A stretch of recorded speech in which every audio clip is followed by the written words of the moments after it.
thank you, Dr. Flores, for meeting with me. I know we've had a great opportunity to speak a lot about leadership and what leadership involves.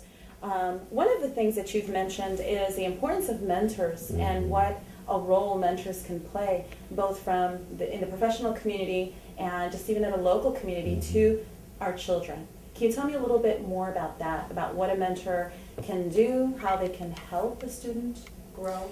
Well, what I was saying was that in the Hispanic community, many times our kids don't have role models, they don't have somebody in their family that's gone to college. We have a lot of first generation, a lot of people that are the first in their family to go to college. And when you grow up in a situation like that, as I did, nobody I had known had gone to college. So I didn't know really about college. It was I learned about college, in fact, by watching basketball games, and then looking it up in the dictionary or in the encyclopedia, and I'd see where Xavier, was playing, Georgetown. Where's Georgetown? What is Georgetown? And then I found out it was a liberal arts college. What's a liberal arts college? I don't know what a liberal arts college was. So, there was nobody to answer those questions. Mentors can help. They can help you in making the right judgment. They can help answer questions early on. They can help the parents. So the parents know, yes, their kid can go to college if they get the right support. Yes, if that there's financial aid available to them. Yes, that there's someone that they can turn to, that they can pick up a phone. We can be mentors not only to the kids, we can be mentors to the parents to help the kids, mentors to the teachers and the counselors. These days, counselors, they're underfunded. They've got huge number of students that they have to give advice to, and in a lot of schools, they're more like a probation officer and a social worker than a real counselor. They don't have time to help people think about college. They have to deal with somebody that's truant, or somebody that's pregnant, or somebody that just, their father ended up in jail, or any of a number of things. So the counseling that needs to go on isn't, and we need to help correct that. Absolutely. And I know that one thing that you mentioned was the excellent example your father gave you by going back to school to finish his high school education, and that you learned so much from that. Like you said, you learned on the breakfast table from your mom and on the dinner table from your dad.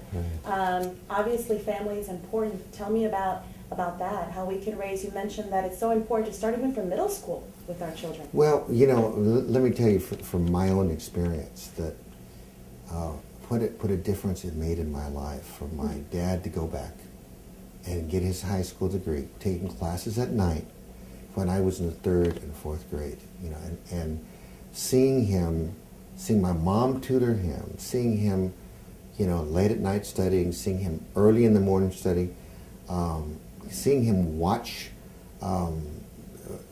educational television from San Diego State. It was 6 in the morning, and he was learning algebra when I was in the 6th grade, so I studied with him right along, and I learned algebra. Not that I knew it, but I learned about its principles. I was reading Shakespeare by the time I was in the 7th grade, because that's what my dad was reading. And my mom, she sacrificed, both. My dad was the only one that worked. My mom helped us, so she would always make sure that we got to school, that we had, that we were reading. She encouraged us to read, and she made a game of it. Not only reading it to us at night, but asking us, what did you read today? What did you learn? Accountability. Right, and so I think parents can play that role, encouraging their kids to learn, to aspire, and to achieve, and that's what my parents did for me. And it was talking about the middle school.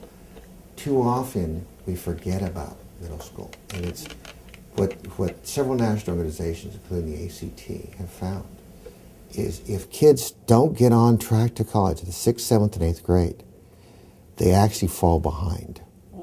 And it's very difficult for them to get back on track by the 10th and 11th. And a lot of times our kids are thinking about college by the 11th grade. And it's already too late. If they're not taking the right courses, if they haven't gotten the fundamentals. So we have to get them on track early, give them the advice they need and the support to help them succeed. And finally, because I know our time is limited, you mentioned that the importance of leadership through example, even in the times of adversity, even when you're having to make a decision that may not be very popular, Right. but that is the right decision in order to be able to build out of a difficult situation. Tell me about that, about how we can learn to build out of adversity. I think you develop character in many respects by adversity, by how you respond to crisis. I think a great leader sees opportunity where other people see challenge, difficulty, and maybe back away. They're willing to stand up, take it on, confront it, and make the tough choices that will make their organization strong, effective, and not only survive, but a leader in their field. University of Houston downtown, I think, is a very good organization, strong organization. We're going to be a great organization. And we're putting together a team here to do that. And I see as a leader the ability to take your organization from one place to another place and give people that hope, that dream, that vision, but also a pathway to get there. Excellent. The vision, the importance of the vision. You've mentioned that several times, and we could talk about that for hours, but excellent. Is there anything else, any other message that you'd like to give to the National Hispanic Professional Organization community? Let them know a message coming from Dr. Flores himself. Well, in addition to that, I wish them all luck in terms of the in their careers.